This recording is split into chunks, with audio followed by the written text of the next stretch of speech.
parler d'un 10 en équipe de France, c'est obsolète comme débat en fait. Il n'y aura jamais vraiment de 10. Tu peux avoir un numéro 10, après c'est l'animation qui veut. Tu sais, tu peux avoir 3 attaquants sur la largeur, mais après, quand tu as le ballon, tu peux avoir un Valbuena ou un Fekir ou un Griezmann. Et c'est là-dessus que je reproche des choses à Griezmann, c'est que quand même, offensivement, moi je sais ce que demande Didier Deschamps, je l'ai eu à Monaco, alors je veux bien qu'il ait évolué, mais il demande souvent il donne beaucoup de liberté offensivement au quatuor, voire au trio offensif.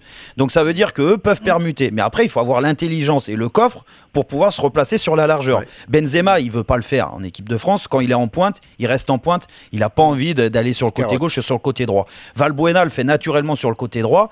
Griezmann, je trouve qu'il a du mal, et le fait qu'il le fasse, il y a des manques après derrière quand il a le ballon.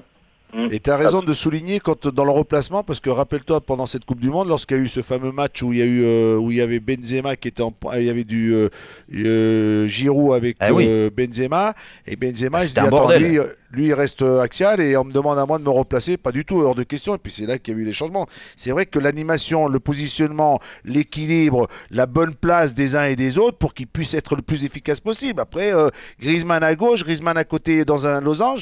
Après, c'est sûr et certain qu'il te faut un meneur, il te faut des garçons dans le milieu de terrain, dans la créativité, un passeur. C'est là qu'il faut savoir faire les bons choix.